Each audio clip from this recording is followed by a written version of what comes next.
don't look like you wrote that much in that book. I haven't. Oh, you got one at home. Yeah. It's the one I keep here. That's real. Boom. All right. We're back. This is the Get the Goods podcast. It's a very special episode today because it is episode 50. 50. Hey. 50 episodes in. Look. It's been a journey. It's been a journey. How many years? 2? Ebbs and flows. Yeah, ebbs and flows. But as I've learned this week, it's the subtleties, the subtle changes, the subtle steps to get us to these big moments. Say more. Oh, well, yeah, I was listening to Sarah Jakes Roberts. Okay. I was like, okay, I got to get my life together. But yeah, she was just talking about how like sometimes we look for these huge, significant moments where it's like this, like, God did this really big miracle or this big miracle happened. I got this big win. And then sometimes it's like, no, it's like the everyday thing you do where you get up and you go for that walk that you said you was going to take. You do that workout. You choose to eat a banana instead of a Reese's today. Like those things too. The small transformations that end up to like shaping you into the person you're praying to be or hoping to be. And sometimes we got to celebrate those moments. For real. You got to celebrate those little things. Yeah. Because that's what gets you to the big things. And, you know, in celebration of episode 50, we bringing back a throwback. I know, because it was, we were asked. Shout out to Cam. This was for Cam. We bringing it back, y'all. Start Bench Cut. Start Bench Cut is a former segment we had on our podcast. And we stopped doing it. I don't know why, because I think we started doing other stuff. Yeah. But we bringing it back. Yeah. Start Bench Cut is back. Start Bench Cut is back. So, you got one? Yeah, this is going to be interesting. Okay, wait, no, I'll start. Okay. Okay, the Oscars just passed. You know, shout out to Ryan Coogler, and Sinners, Michael B. Jordan, Ludwig, and I'm forgetting the cinematographer's name. But she was the first woman to win the cinematography category. Yeah, beautiful. So 4 Oscars out of 16 is not enough for me, but we are celebrating. 4 out of 16, that's real. But how many times do you see Sinners?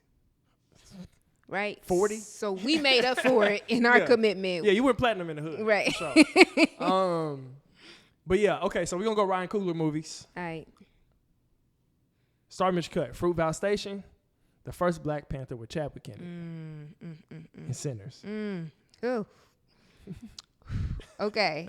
I got a cut, Fruitvale Station. I haven't seen it. I couldn't see it. Like, I couldn't sit with that. I could not bear witness because I see it all the time in like courts and in our life. But that doesn't mean I believe it was a beautiful and extremely important film. Yeah. So, but that's why I have to cut it.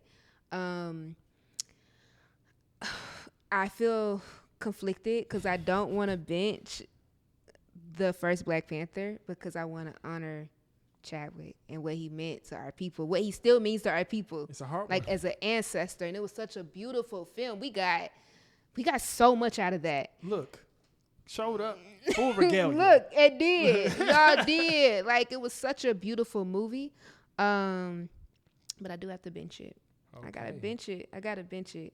Which means I gotta start Sinners, because I think the other thing about Sinners is that as a Black woman from the South, all my people are from the South. That story didn't feel far from how we be. And then even we'll talk about the book we're reading as a group this month. But the stories of like white terrorism is and what that means, that violence, and how folks like both use culture and our spirituality to protect ourselves and our people and our being together. And that was just so beautiful, and it felt like home. And so I gotta. And then also the rigidity of the church too. Yeah, there was like this thing where it was like, oh, if you going and playing the blues, then that's inherently sinful. Yeah, and you know the devil gonna follow you there. It's like a lot of that I kind of felt growing up too, in regards to like hip hop and rap and all of that, where it's like you got to do gospel rap if you're gonna do any rap at all. So did you have? Is I Lied to You your song too? It is, in a way, actually. I never thought about that. Yeah. But yeah, that's why I like that song so much. Yeah. I was doing some good line back then. You know. Because we wasn't allowed to listen to like the radio, or we was only listening to like gospel and jazz in the house. That was really all we was listening to. So I didn't grow up listening to rap music at all. until, I don't know, like middle school. I was like 13 maybe. So was it because of your youth or because of religion? Like, was it like, It was Christianity all day. Oh, so Yeah. did the religion change? No, that's when I started sneaking and listening Oh, to you started lying. Yeah, Okay. that's when I started lying. Okay. Okay. Yeah. Okay. Oh. So, yeah. But, yeah, that was good. And it's, sorry, just want to No, go name, ahead. it's so interesting how in some ways our relationship with religion, or how like it is forced on us, teaches folks to lie. You know? Yeah, because we're not being honest about what's going on. I've been reading or listening to, I think it's called The Day God Saw Me as Black. I think that's the name of it. But it's it talks about this relationship to religion and church. And it's like how, in some ways, how folks name the Holy Ghost is something that is like supposed to suppress you until you can't be fully yourself. And it's like, oh no. The way I actually see God is actually the Holy Ghost. It's like me being fully authentic into my full self. Mm-hmm. And so, and I would say we saw the Holy Ghost in that particular scene in Sinners, where we see this different, the past and the future. Yeah. So I got to start. They call it the surrealist montage. Oof, okay, yeah. Big word. I like it. Yeah. Okay. Eugene gets it. Do you want to explain it, or you want me to Google it? It's from a Ryan Coogler interview. That's what they named that scene. They named it. Yeah, is it a term that he came up with, or one that exists already in like film and cinematography? That's a Eugene question. Okay. Eugene is saying it kind of already exists. Okay. Ooh, but I'm gonna look into this because this is so. Say it again. Surrealist. It's either surrealist or surrealism. I forget what. Well, I understand surrealism. Montage. But montage. Yeah. Montage is just like, like a collage of things, a bunch of things happening. But we all felt that scene. Yeah, fire. Yeah. If I gotta start, bitch, cut it. I'm gonna go. I gotta start Sinners, because Sinners is in my top 5 movies of all time. Really? Yeah, top 5 favorite. Is it number 1 or number 5 or 3? I'm unsure. What's number 1? I don't know. That's hard. I don't know. Okay. Anyway, we'll do that another day. Okay, I'm not prepared. I'm not prepared. Go ahead. All right. So I'm a bench. Oh man. Don't do it. But trust yourself. I gotta bench Fruitvale Station. Oh my God! Yeah. Stop it. That's why I was like, oh no. Okay, say why. Go ahead. I'm a bench Fruitvale Station because Fruitvale Station showed me how incredible of an actor Michael B. Jordan was. That's real. When I seen Fruitvale Station, I was like, oh, he's incredibly good. Yeah. And in that movie also, I only watched it once. It's one of those ones you watch one time and it's like, all right, that's enough trauma for me. Yeah. And it's a scene where he's like, yo, I just want to go home. Like, I'm just trying to get home. I got a daughter. And I was like, okay, this is felt. It was felt. Yeah. And I feel like that kind of started the relationship with Ryan Coogler and Michael B. Jordan, as far as I know. I forgot he was in Black Panther too. Yeah. Oh shoot. Yeah, no. In the Creeds, they've been making a movie together for a minute, but Fruitvale Station was like the first one. Yeah. So I'm like, without that one, we don't get the trajectory of everything else. So I only am cutting Black Panther by default, only because I have to. I have no other option. Black Panther was probably the best movie going experience I've ever had. So, yeah. But Fruitvale Station is very good. If you got the stomach to watch it, it's got some trauma in it, but it's a good movie. I mean, it's our reality. Maybe watch it together in community or with your people. Maybe. Yeah, that might be helpful.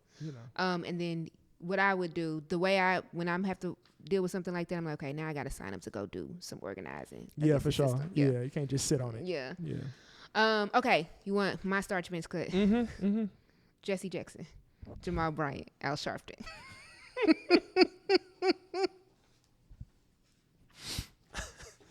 Jesse Jackson passed, right?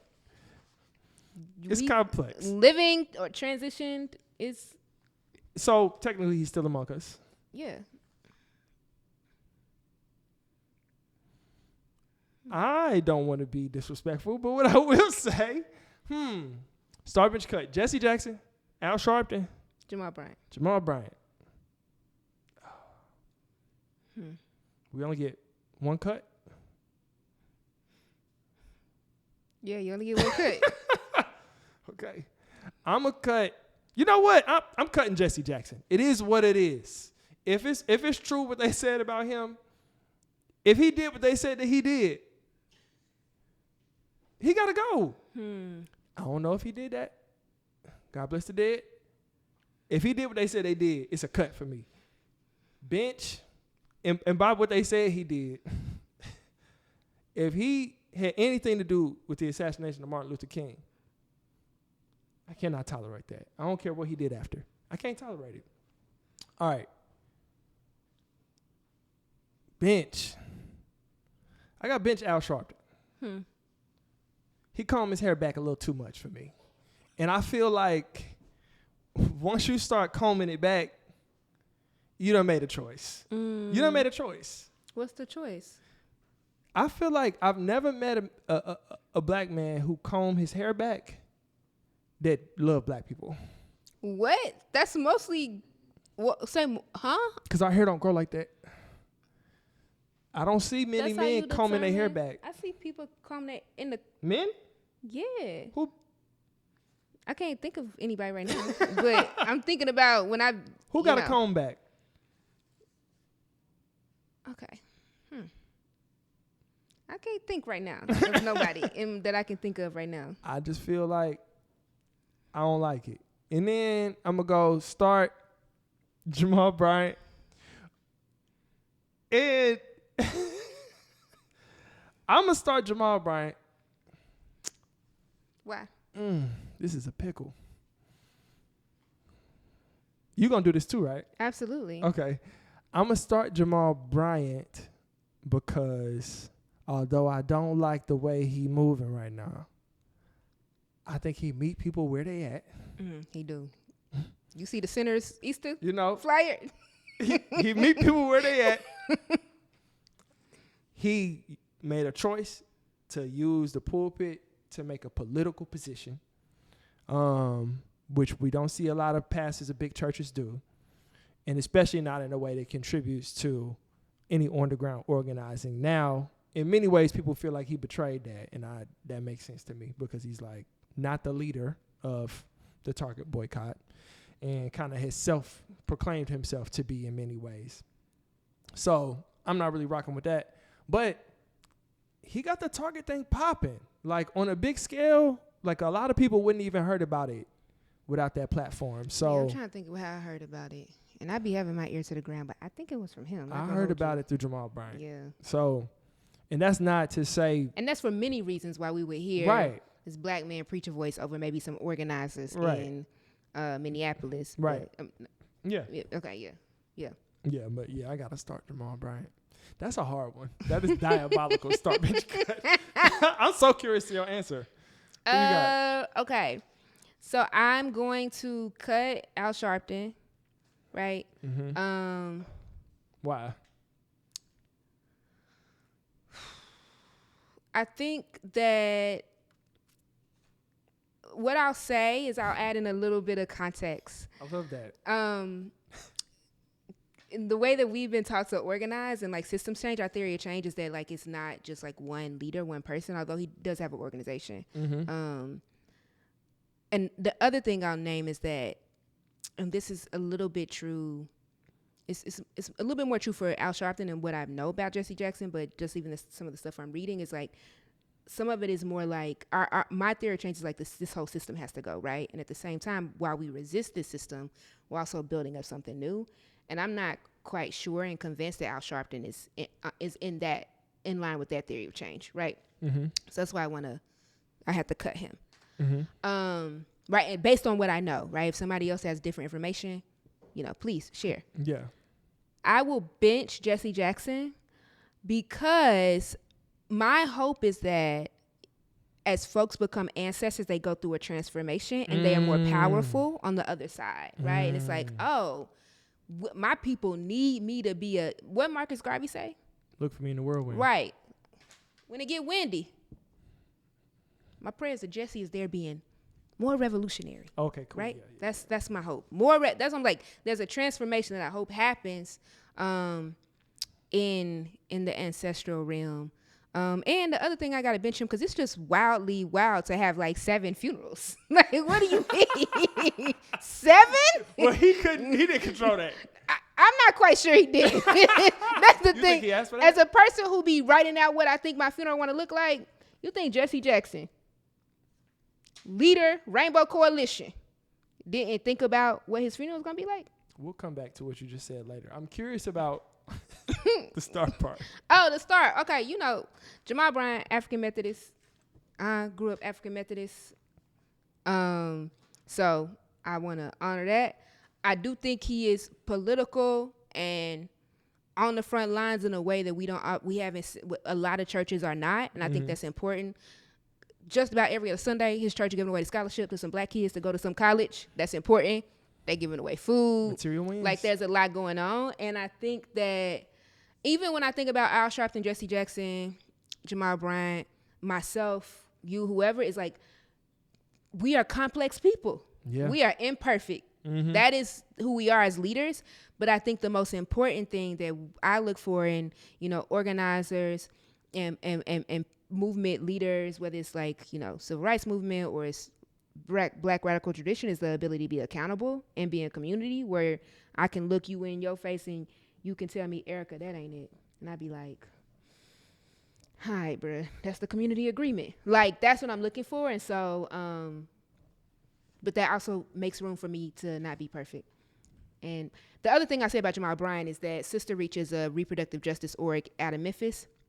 And of course, Black women led. And I think last year he came and spoke at one of their events. And that's important to name because too often the church is like, I'm not saying all churches are like anti-abortion, anti-reproductive rights, choice, homophobic and transphobic. And Sister Reach is very much so like grounded in like, we should have choice to build our families how we want to build our families, to exist in our sexuality or gender. And so I thought that was really something that that actually some churches do, some pastors do. We don't lift them up enough, but he did that too with such a huge profile. That's real. Yeah. So that's real. That's my start bench cut. We might get in trouble. Why? How we gonna get in trouble? We just had a complex conversation. Yeah, it's nuanced. Hold on. Tell me why we gonna get in trouble. What'd I do? You didn't do nothing. Okay. It's probably me. Yeah. You ain't do nothing. Oh, okay, you cool. kept it real. Erica said I ain't do nothing. We good. Okay. Okay. Because we accountable. There we go. With your. And if I'm wrong, holla at me. Yeah. Hit him up on what's the Gmail thing? Get the good. What is the Gmail? Get the good. We'll put it on the screen. Eugene got us. Pod? I don't know. We will see. Yeah. 50th episode. Bet. 50th episode. Okay.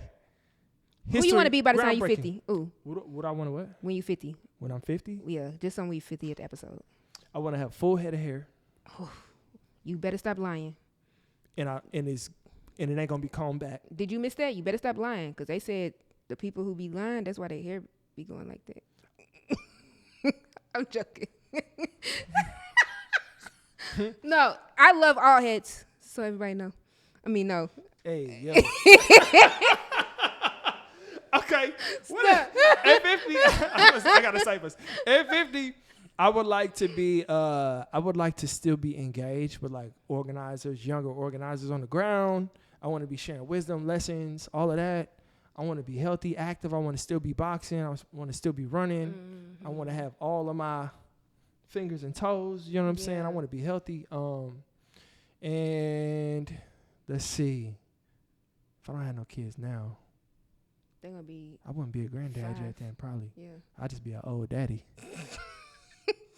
You're gonna be a patient father, because you know. There it is. A patient father. I'll be a patient father. Oh.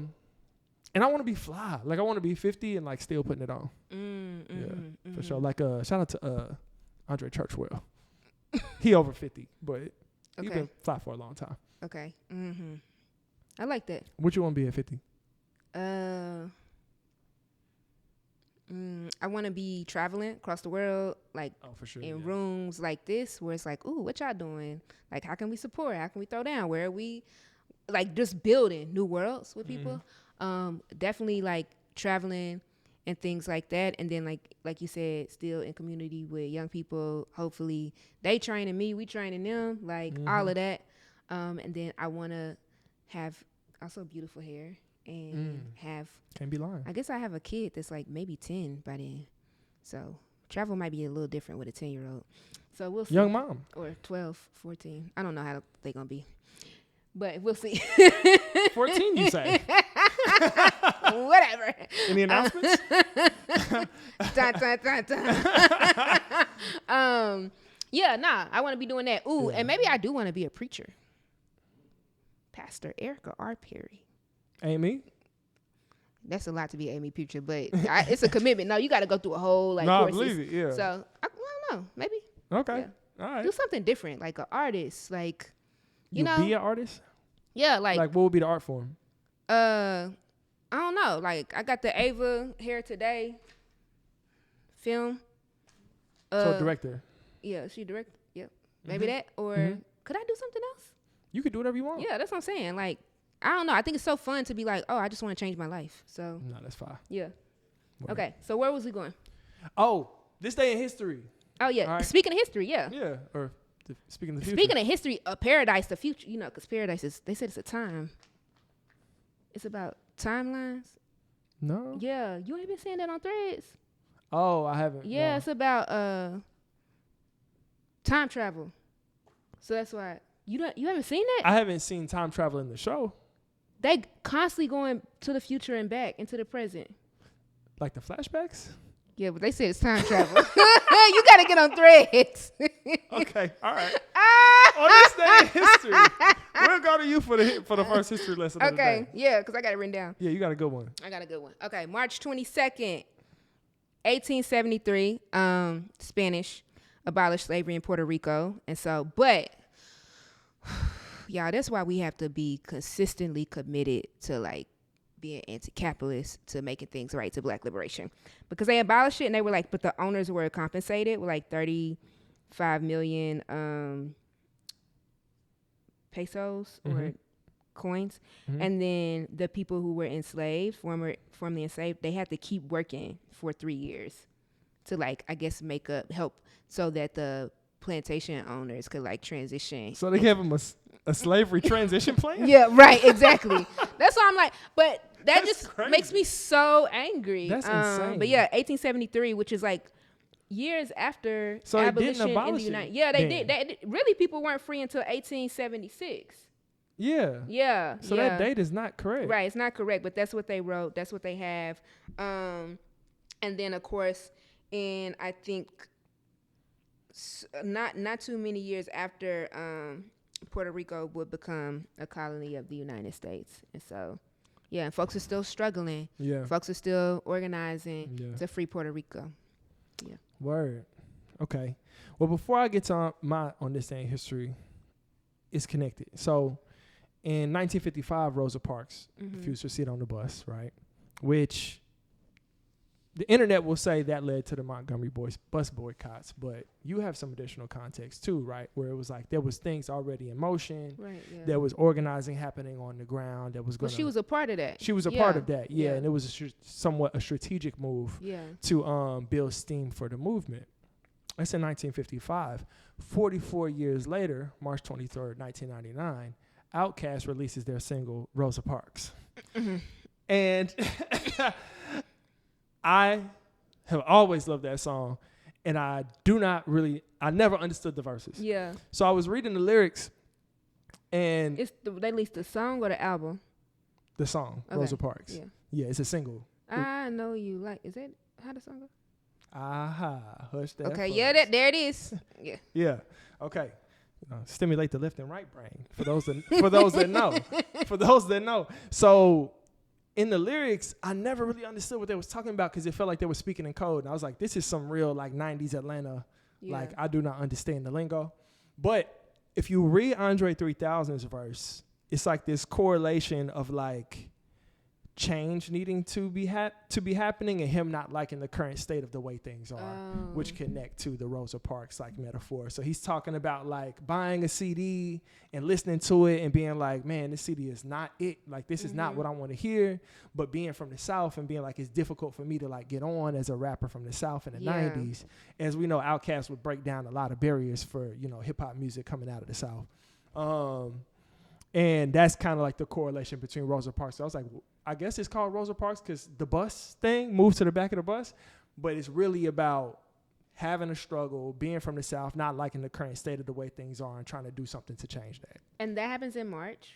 March 23rd, 1999. Okay, and when do they win the award where they like the South got something to say? Oh, that's a good question. Janae, can you Google that real quick? Because I'm curious, because I do think that was not the Equimini album. I don't think they won for Equimini. They won for a different album, and I forget which one it is. But yeah, they got the first Grammy for, I think they were the first hip hop Grammy. Okay, and so the other thing I just want to name is that before Rosa Parks sat on the back of the bus, Claudette Cloven had was a 15-year-old single black young girl, single mom, and of course movement didn't support her because again the challenges that we named when we talked about our start bench cut, when they was this respectability politics, and it's like wanting to be more embedded in the system instead of like tearing it down. And I think that we have more data on what it looks like to be embedded in the system than maybe Dr. King had in 1964. And it seemed like towards 1968, at least from the documentary we saw, he was like, hold up, this might not be it, y'all. Yeah. The Invaders documentary. Yeah. So when was that? The South got something to say? 1995. Oh, when was yours? Oh, that was 4 years before. Oh, wow. Hold on. So Rosa Parks came out after. Oh, okay, yeah, okay. So they had already won a Grammy at that point. And they were still still talking like, about how difficult. Oh. They were at the Source Awards for Best New Artist in 1995. So that's when they said the South got something. So the Grammy was after. The Source Awards was 94. The Grammy was 2002. 95 for the Source Awards. And that's where they said the South got something to say. 1995, South got something to say. 1999, Rosa Parks comes out. Okay. 2002, the Grammy. Grammy. Get the Grammy. Okay. Yeah. All right. Interesting. That's, yeah. So like, he's like 1994. What? When is Rosa Parks song? 99. 99. Oh, 1994. They're like, South got something to say. They come back and they like, y'all still not treating us right. We coming with a smash. Right. And then 2002, they get the Grammy. Okay. Bet. It's a long journey. It's almost 10 years.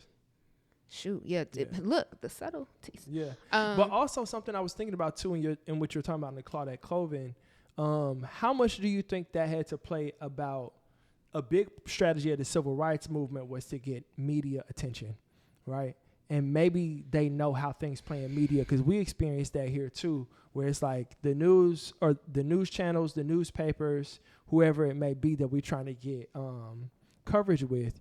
You know, they got the saying, if it bleeds, it leads. Like, they're not as responsive to us. Some of them are. Shout out to the folks that do support our work. But by and large, media doesn't really support it unless there's police involvement, unless there's someone who died, somebody got shot, something like that. Whereas in the civil rights movement, if they know the complexity of the news is not going to cover this dark-skinned young black woman the way they will cover a Rosa Parks. And if the news is our strategy, how do we move? Yeah, I think that I'll be interested in those strategy meetings, that conversation. But I'm reflecting on Kwame Ture has this quote where he's like, folks were engaging in direct action. Folks were like, we're going to put our bodies on the line to engage in nonviolent direct action and show how harmful these white folks in the South are, how harmful these police, how harmful the Klan is, how harmful they are, so that the United States more like morals are put in question on the international stage. And like Kwame Ture's like, well, for that to work, the U.S. would actually have to care about, have morals or have a conscience. And so I'm reflecting on that. And in some ways, there is this for words like seeing like Bloody Sunday and eventually people did there's a Voting Rights Act. These things did end up happening. And so I'm holding that while also looking at like SNCC and the Mississippi Freedom Democratic Party were like, and at the same time, and folks who would go on to keep organizing like the League of Black Revolutionary Workers who are like, our work is to like build power. It's to like actually like take the current system to its knees, not to like integrate. And again, that was a strategy too that not all black folks was like into. They was like, nah, we want power, not representation, right? They were really clear about the history, and they were closer to Reconstruction than we are. Yeah. So they had been closer to seeing black people being in elected positions, black people having power, and also they were closer and experiencing it like on a daily basis. The like horrors of like you see. So it's like it's. I can't completely like, judge because I'm in 2026. Yeah. Those are just the questions and curiosities I have. Yeah. Yeah. I'm glad you brought up this book. I want to shout them out. Jerome Scott and Walter Katz Fishman have this book, Motown and the Making of Working-Class Revolutionaries. I don't know which camera, but I think we got it.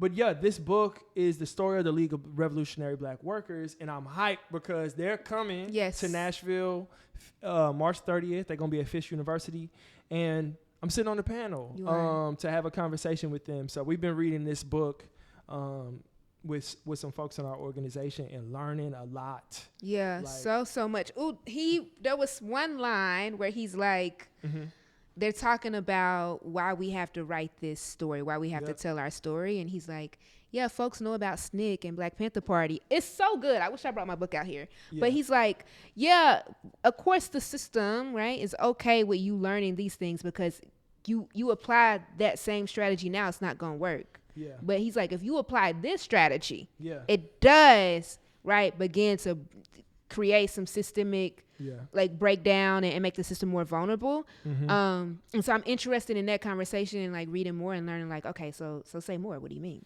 Yeah.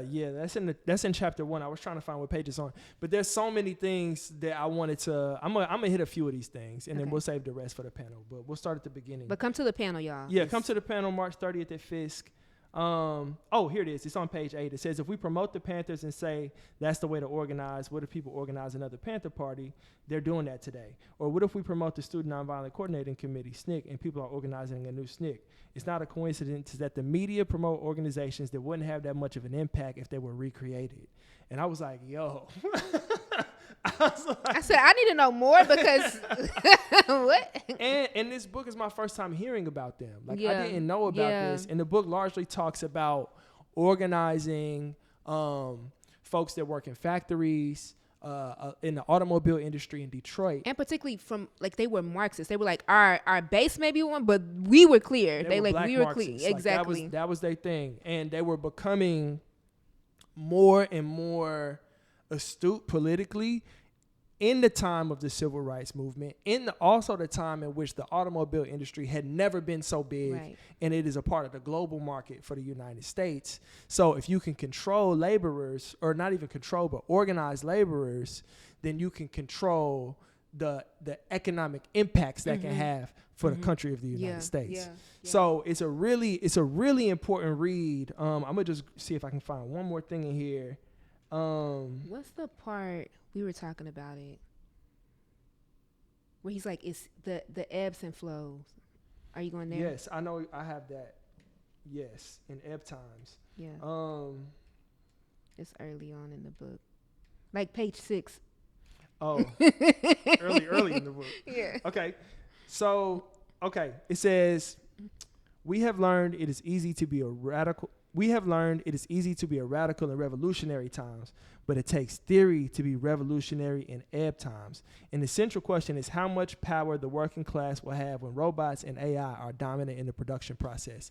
And the thing about being revolutionary in ebb times is you got to do it when it's not hot. Yeah. When it's not on people's timelines, when the grief is not at its apex, when it's out of sight and out of mind. And I'm like, yo, that completely sums up what we fight to build with our infrastructure and with our organization. Is like, how do we consistently organize all year so that no matter what happens, we have a container for it and we can generate the amount of power we need to change it? Because what is... Oh.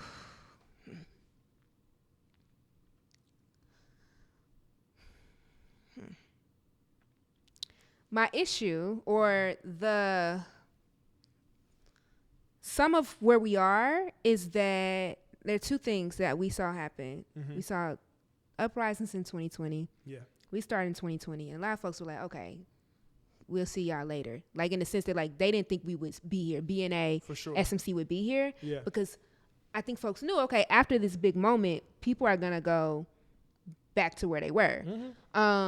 People got jobs, people got to figure out how to get food, all of that, right? And some people gonna go back to trying to climb the corporate ladder, all of those things. Yeah. And so for us, we were like, how do we keep the same momentum, keep the same rigor and discipline, and increase our capacity to both organize, but also keep base building? And I think that's the work that we committed to doing. Like, I'm like, in a period where folks was like, you know, Biden is in office, we can go back to brunch, like, you know, gay marriage is okay. Yeah, we finna go chill. Our some folks' healthcare might be okay. Not too much cut to snap. Like, you know, there was not, we also didn't see many significant changes in our society after that. In fact, Biden was like, he wanted to put more money in policing for training. But still, people were like, you know, it's gonna be okay. And the thing and for us, we had to keep organized and had to be like, no, y'all, things are still not okay for working class people. Still having to make the case, still trying to invite people who were like, hey, I got something else to do, to like, how do we get a win? But the other thing that gives me pause, and I think that is strategic on the part of our opponents, is that now movement, how folks show up is also around elections. So instead of us like creating momentum, the momentum has been like engineered. Is that the right word I'm looking for? The movement, they're telling us this is when you're gonna have some movement, when there's election every 2 years, every 4 years. That's when you're supposed to get outside. I'm like, y'all, no, that can't be who we are. Yeah, that is not how we win. To contain the energy. Exactly. That's what I'm talking about. So that's what gives me pause. And I think we have to be different. We have to challenge our people to be different. That this is like a protracted, long struggle that exists outside of when they tell us we go to the polls or not. Yeah. And then too, people, I feel like history has shown that the most powerful and impactful changes to the way in which this country is governed has happened under the most oppressive regimes. Right. Yeah. That's when you get the wins, is because people are more aware and in tune to how horrible it is. And actually, because things are so bad, more willing to take a risk. And that doesn't say I want people to be in extremely harmful situations. And at the same time, I'm also clear that, unfortunately for too many people, the situations have been consistently harmful. Yeah. And so I think for us as organizers, as people who are committed to like long-term change, we got to be like, nah, no matter what, we're in it. No matter what, we're going for material wins. No matter what, we're building community. No matter what, we're transforming. Yeah. Motown and the Making of Working-Class Revolutionaries, the story of the League of Revolutionary Black Workers, March 30th, Fisk University. We will be there. Pull up on us. Maybe some other surprises. I know. I hope there are other surprises. Okay. So, what else? So let's get into it. We got some topics on the board. Okay. First up, we got Cuba. Cuba has been experiencing blackouts. You know, the blockade has been ongoing for a long time, which means the blockade is a prevention of things coming in and out of the country that could sustain both Cuba economically, and then things that, like Tylenol, Advil, oil, things they need for everyday life. In the U.S. has been very consistent in making sure that continues. Throughout different administrations. And this time it's harsher. But I remember we went to Cuba and it was like, oh, no, we don't want a Trump administration. Yeah. When we went to Cuba, we brought supplies. Yeah. Like, they were like, we can't get simple things like Tylenol. Like basic medicines. Although they are, have phenomenal doctors, I mean, you still have to provide for people, and without the production to mass produce the stuff that you need on the island, it's very difficult to get in. So a lot of people, the Nuestra, I might be pronouncing this wrong, the Nuestra America convoy, a bunch of people were going and are going to Cuba to bring supplies, bring goods, and we hope, we're praying for their safe travel and safe return. Yeah. And I think this is just a part of the way in which this administration is like all out war, Venezuela, Cuba, Iran. I might be leaving out some folks. Yeah. December of last year, there were like They participated in drone attacks in Nigeria. Like, and so this is this all out attack. It feels like a blitz. Like it's like both internationally and at home, where it's like on this and domestically. And so I'm like, I think all these things are connected from like, and the thing is like what's happening in Cuba is again, and folks have been saying, like, so many folks have been saying what happens internationally happens at home. The genocide that we saw, that we have been seeing happen in Gaza, now it's we're seeing the same attempts being in Cuba. And Cuba's down the street. So what does that mean for us? And this country, and then how do we fight back, right? So exactly. So I'm like, I think I just want to keep making sure that we are making sure our people see those connections, so that our solutions can be grounded in the reality of like how our tax dollars, how our money, like how the United States is engaging in harm and war and genocide across the world. In Iran, we're seeing so much. We're seeing so much on the internet, and it gets to the point where it's just confusing. I'm like, is this real? Is this AI? Is this like, am I actually seeing this? Are people actually recording with their phones? You know, missiles hitting the downtown, what seems to be downtown areas. Like, it's very hard to distinguish between what's real and what's fake. There's all these videos going around of Netanyahu, and they saying it's AI. People are saying it's AI. Other people are saying it's not. It's just like we live in a time period where the tech has gotten so advanced that identifying the truth has become increasingly difficult. And how do we hold that? How do we handle that? I don't know. I think we know what we do know, which is like America is currently. The U.S. is currently blitzing the planet, and what seems to be like the last gasp, hopefully, of this fascist, totalitarian, authoritarian regime. But how do we hold like the complexity of not knowing what's real and what's not? I am curious about something, because I'm thinking about what you said. Is like, I don't know what's real, what's not real. And I'm like, well, how about we start what we know is real? How about we start with what we know we can touch? Like, I know you're here. I can touch you. Like, I'm like, cool. And I'm thinking about the community dinner, where it's like, okay, I can touch those folks in there. We can do a chant together. We can engage in conversation together where we'll be like, this is what we're seeing happen. This is what we know is happening, right? And then in that, figure out, okay, what is the truth in it? How do we come up with solutions that honor what we do know? And because even in the book, he's like they're talking about how a lot of the folks who were engaged in the League of Black Revolutionary Workers were from the South, had some type of relationship to the South. And there's a part in the book where one of the organizers talks about being in the South and what would happen with, these white folks would chase down these black boys, these black folks, and do really horrible and evil things to them. At the same time, they were talking about how they would warn each other to stop them. They were like, I don't know, what was the quote? They said it was like black people had a telegraph where sometimes word spread about people hunting down black folks and murdering them, and sometimes it didn't, right? But it is kind of unknown how people spread that word to warn others that the folks was out. Exactly. That's what I mean. Like, also, what is that? What is the language? How are we communicating with each other? And I think one of the most important things is to touch who we can, like, be with who we can be first. And then branch out. But think globally, act locally. That's real.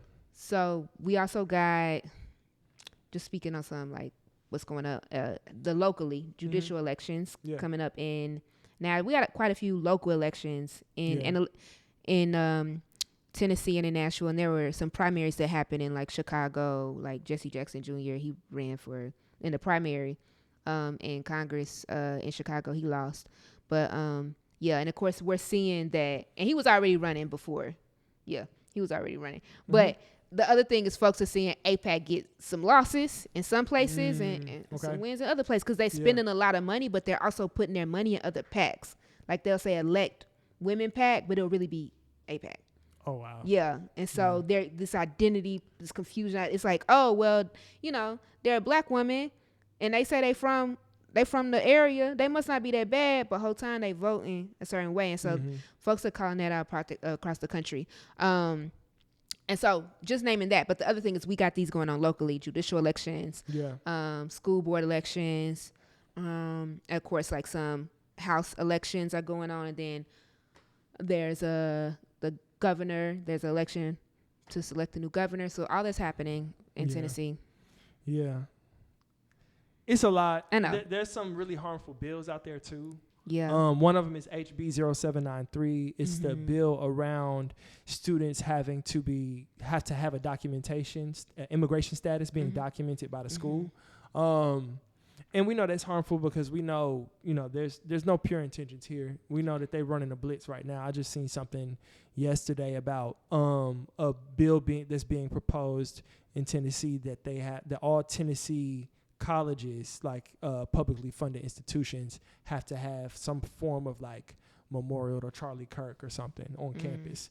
And I'm just like, they're running for it, but the HB 0793 it's something that's going to be really harmful for undocumented families. You know what I mean? It's like if they're trying to find out what your student's documentation status is, that's going into a database. That's going to be a way that they mobilize ICE. Because it's like the state of Tennessee has already named that, hey, they're working with ICE. That is their intention.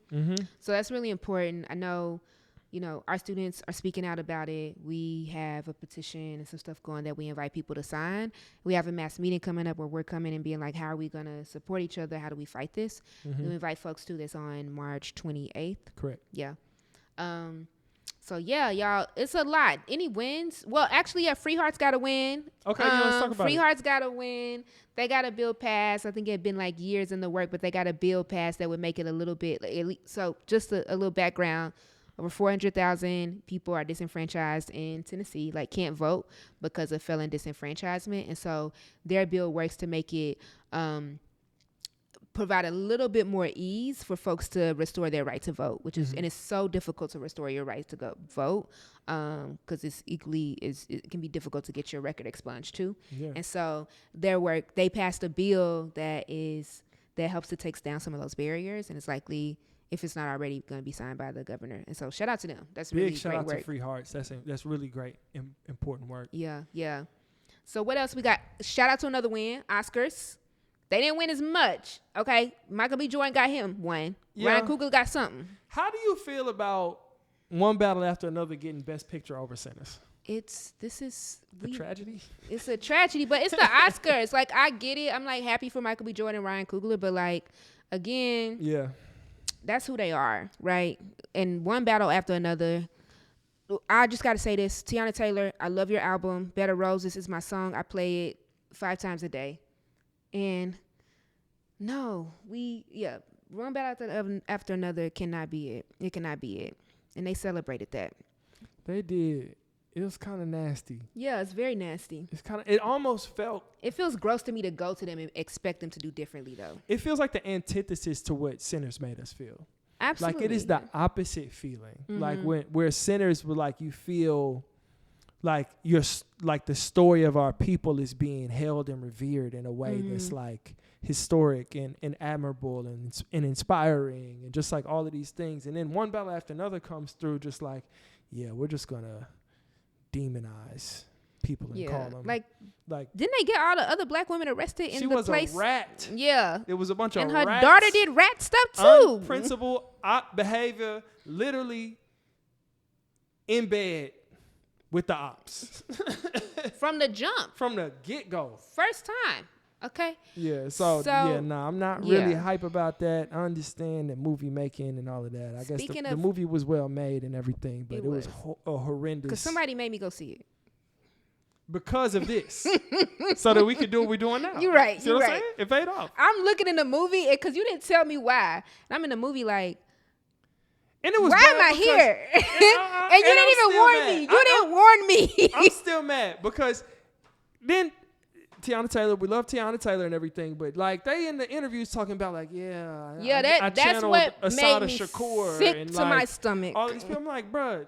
No, you didn't. Asada would have slapped you in your face. Like, this is absolutely the most unprincipled, just disgusting way of how to lose. Yo, I can't even. It's a loser's guide. It's. And then people was talking about they taking issue with the idea of like, oh yeah, my biracial child will save the world, where it's like the story of Black Revolution gets like somewhat rewritten to like involve. But how did her child save the world? Because she got all these other Black women arrested, locked up. Because she want to have a cell phone. Yeah, no, she It's did crazy. rat behavior too. Yeah, a lot of rat behavior. And they told her her mama's a rat. She's a rat. She said the lady That's said the that. story I want to see. Yeah. Tell me about the nuns. It should have been the rats. This is what it should have been named. One battle after another, the rat chase. One rat after another. Right, one rat. But yeah, tell me the story about, was it Regina Hall? She was in a Regina King. I keep getting confused. It was Regina Hall. You know, I always be mixing their last names. I think it was up, and Regina that's Hall. disrespectful. Yeah, no, because I love both of them. Okay. I'm pretty sure it was Regina Can Hall. y'all tell us which one it was? Yeah, it was Regina, Regina Hall. Hall? Yeah. Okay, cool. Also, who's finna be in Scary Movie, the new one. I don't know if we're gonna be mad about that or not, but it's coming out. It's coming out, y'all. Speaking of, I love Regina Hall. Regina Hall, if you're listening to this, I do love you, and I'd love to work with you one day. Speaking of people wearing masks that are horrific with white faces, Jack Harlow. Y'all was on him so Jack hard. Harlow has been. Is the album good or not? I haven't Is it listened out? to it. Don't disrespect me. This is the thing.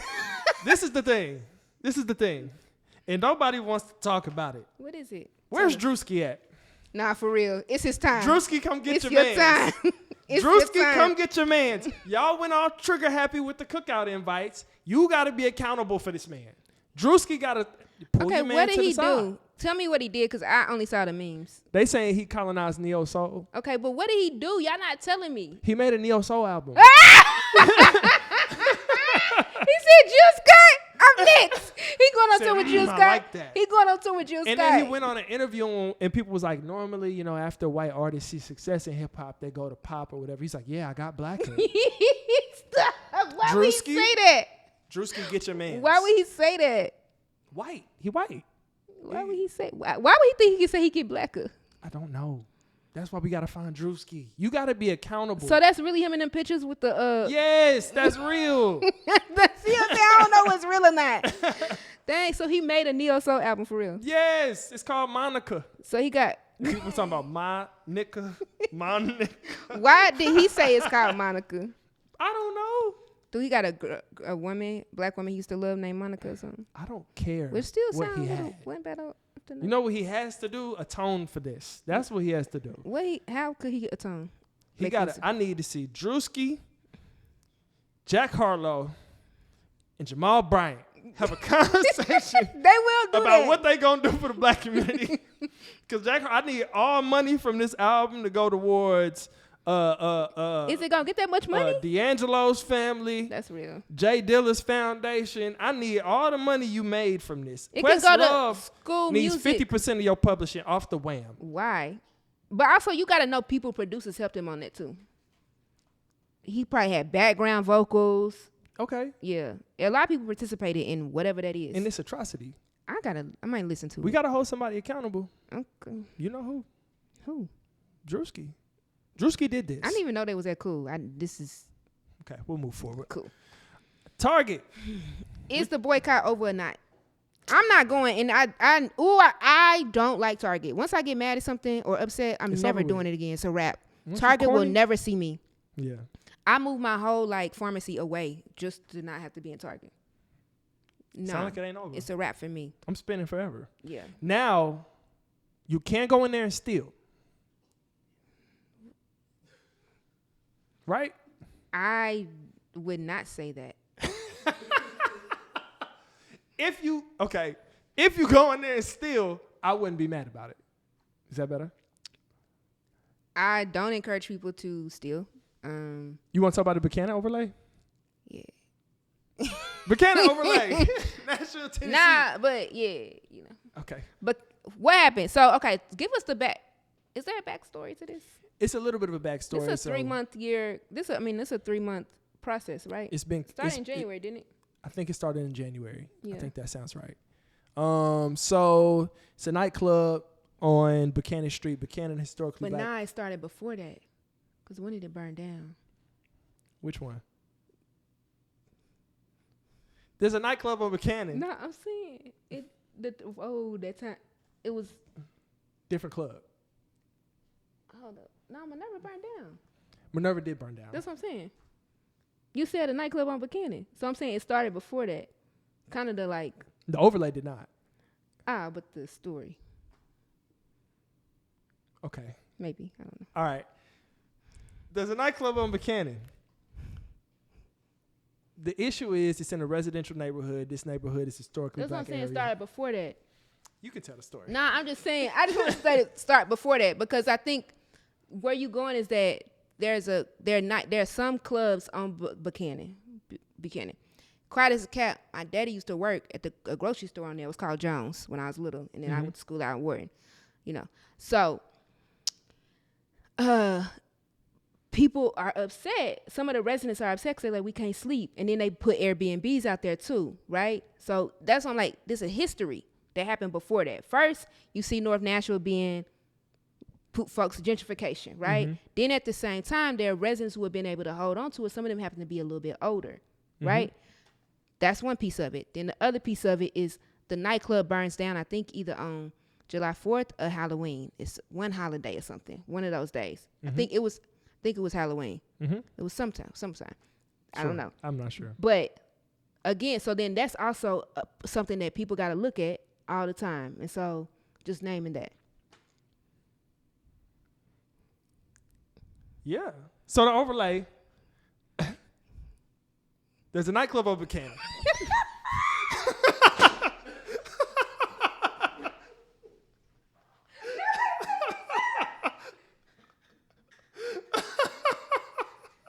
We're not cutting it. You might as well get up. You might as well get up. You might as well get up. We gotta cut it. No, we're doing it. We're not cutting nothing. Eugene, keep everything. No, cut it. We're keeping it. Okay? It's there. There's a club. All right? The people in the area say they make a lot of noise at the club. We're going to simplify this because we got to speed through it. They say it's loud over there. All right? They say the club make a lot of noise. There's people in the street, whatever. I ain't gonna lie, I've been in the club a few times too, myself. For my birthday, for Halloween, like often. Go ahead. The city council person over the district where the street of Buchanan exists. It's because I'm sleepy. I'm sorry. There's a nightclub on Buchanan. There's a nightclub on Buchanan. It's loud over there. The people don't like it. The city council person said, all right, we're going to do it. And people be drinking, too, outside and stuff. That's what they saying. Go ahead. You got it. No, you keep going. I'm just helping. You think you're helping? Okay, I'll be quiet. There's a nightclub on Buchanan. There's a nightclub on Buchanan. It's loud over there. I can't even do this now. I can't do it now. No, yes, what you happened? can. Tell us the story. I know it's on your heart. It's not. No, because there's a nightclub on Buchanan. There's a few. So, like Mike said, the council person over there, Brandon Taylor, made an overlay. He through the zoning, right? Zoning. Made an overlay.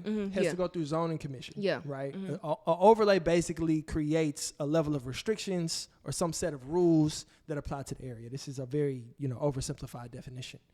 So there were people on both sides of this issue. Some people were for the overlay. The overlay also gets rid of payday loans, not having too many liquor stores around, stuff like that. Vape shops. Things that are historically harmful to the area. This is a historically black community where black people still live. On the other side of that, people feel like this was a targeted attack on a club owner. To black businesses. Yeah. Into black businesses. Long story short, this past week, the Buchanan overlay went through third reading at City Council, and it passed almost unanimously, 31 yeses, 1 no, 1 abstention. The 1 no was Tasha Ellis, which means that the Buchanan overlay passes. It applies to new businesses.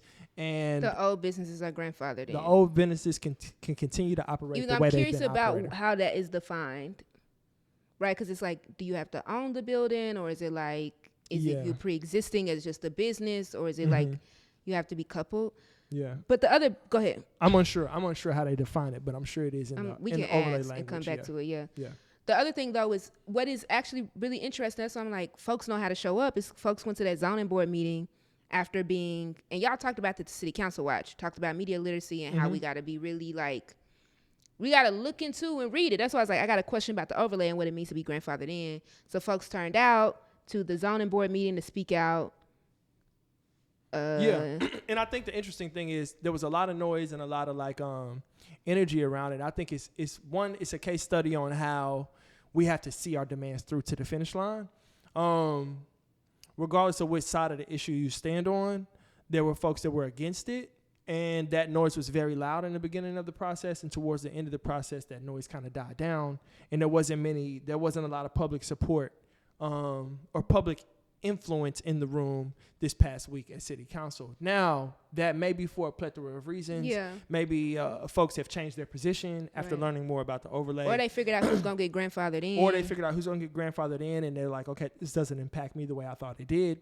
Or maybe some of the language in the overlay has shifted because it's gone through multiple readings than what it was originally. Because folks went to the reading where you could do public comment. Yeah, so there may have been some changes. Yeah. But I just wanted to lift that up because one thing we do know is that no matter what the issue is, we have to see it through all the way to the end. And then also we have to continue to sustain that win no matter what it is. So no matter what, we don't give up. No matter what, we don't give up. Look, that's what you got to do. What else happened recently? The Mountaintop Summit. Big deal. Big deal. Yeah. That was a lot of work. Oh, my gosh. Tell us about it. What was it? It was really amazing. It was in North Nashville, Fisk. Shout out to Fisk. Shout out to the John Lewis Center for Civil Rights. Really, like, shout out to them for partnering with us on it. But, yeah, we brought in some folks from Canada, down the street on Buchanan, folks from Atlanta, North Carolina, to really be like, how are we building democracy, something that is different from what we currently have, where everyday working class people can be a part of it, and how are we practicing governance? How do we increase our capacity to govern our communities, to engage in co-governance, but also like the collective governance with each other? We had a concert that was phenomenal. Shout out to Nick. Shout out to Vibe. Shout out to you. Shout out to Wade. Like, ooh. Mad Moves. Amazing. And Blank Space. Shout out to Evan and Clarence and Eugene. Shout out to them. It was really, shout out to Eugene. You held it down that whole weekend. Ooh, and we showed the Showed the documentary. It was so good. Yeah. It was so good. And we had a panel conversation with Dr. Raquel Martin and Trey French.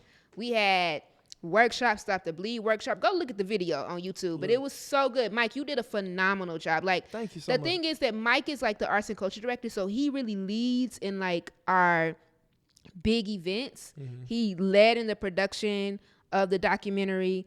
He led in like the hip hop show. He led in like pulling together all the things. I'm not no like detailed person, but Mike's like, no, we gotta figure out, it gotta feel a certain way, it gotta look a certain way. People need to have this experience. And so just thank you for like all the work you did. It was really beautiful. And like all the volunteers, all our team that really threw down, and all the people who showed up with like some like curiosity, critique, with the desire to build relationships. Like we said, if we may not always be able to trust what we see on the news or what we see on TV, but we could trust what we felt in that room. Shout out to Wendy for singing us up the mountaintop.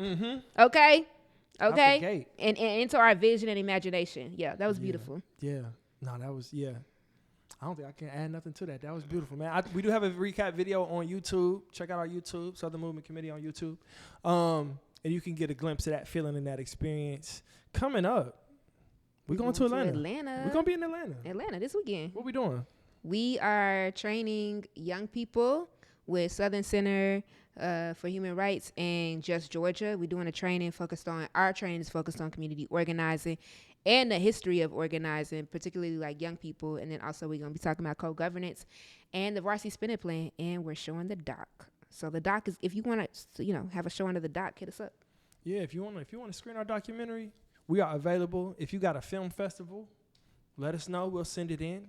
And shout out to Jordan Johnson, Eugene, once again, for helping us build this. And shout out to all of the members and the young people and the parents and everybody who gets Ubers, everybody and takes the bus and drives to come be a part of this organization. Like it's incredibly important.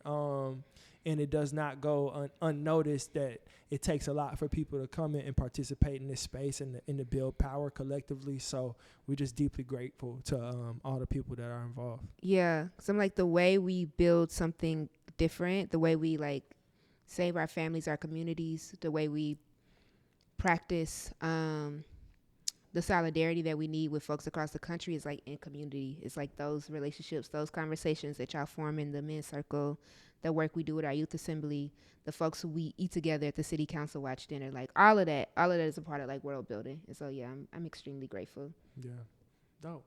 Some might say we're building a paradise. Right? Speaking of Atlanta, we last saw the last episode I saw. He was looking for his wife in Atlanta. Okay. And it was in Atlanta, right? Yeah. So Shout out to Sterling K. Brown. He cold in that show. Look, so good. Spoiler alert. Spoiler alert. Spoiler alert. Okay. All right. We're both on the same episode, right? I think so. Okay. Where we find out the tall man shoots the friend that he was friends with on the video game. Yeah. And my question is this. Let's say you married, right? Mm-hmm. You married with a kid. You separated from your family in the apocalypse. Yeah. Mm-hmm. You leave your kids to go look for your wife because y'all separated. Yeah. And a random stranger has a baby. It says, hey, you take care of this baby. This your holy charge now. Yeah. You keeping it? You taking care of that baby? I'm probably going to take care of the baby. Because I had to watch and see the mother give birth and then die. Yeah, nah. Yeah, I'm going to keep the baby. Nah, that baby's going somewhere else. I would have left it with the family for sure. Okay. Oh, yeah. I forgot about that. Yeah, I would have left it with the family. Other people's like, hey, we'll take this baby. And then I would have like, found the baby daddy and sent them to there. Because he was going to find the baby daddy. They was going to run into I happened to have found the baby daddy. But he was always... Sure. Because she told him he going to Colorado. Yeah, but I mean, that doesn't necessarily mean that they're going to run into each other. It's the apocalypse. People be dying. That's true. Yeah. So, yeah, no. No, I'm not taking care of your child. Yeah. Well, you got to worry about your wife and kids. That's anyway, what I'm saying. so I got enough on I have enough responsibility. I got to go find my wife. I'm going to risk not being able to find my wife because of this brand new person I just met. That's a good point. Yeah. Please. No, you can stay with the family. Yeah, you stay here with these nice folks. Yeah, I probably would do that. You're right. Yeah. So it was good. I'm looking forward to the next episode because I don't know what he did with that man's wife. Yeah, we don't know. Yeah. If he did anything, who knows? It makes me think about survival though. It makes me think about like how the state of like how crazy things are. And just like what do I need that? What skills do I need? What stuff do I need in the basement? Like, it don't make you think about that? Like, man, I need a good sharp knife. Like, I feel like I just need water around. Like, I just need wool blankets. Like, I just need all my little survival stuff. Shout out to Denzel. I'm gonna get somebody else stuff. On that note, this is the Get the Goods podcast. However you gotta get the goods, sometimes you gotta make it happen. No, this is episode 50. This is exciting. I'm really, really hyped. We got the mass meeting coming up March 28th. We got community dinner coming up in April. Check the website for the date. And then we also are having a People's Movement Assembly on April 25th. Yeah. So it's gonna be a really powerful year. You know, we're in Nashville's in budget season, so Office of Youth Safety work is happening. We'll continue to organize for that because we know you get what you organize for. Yeah. And we'll continue to get the podcast going, man. We had the Mountaintop Summit, so we've been on a little break, but now we back. Episode 50. Thank y'all so much for being with us. And as always, when we work together, we win together. When we win together, we change the world. Peace. You a bad influence.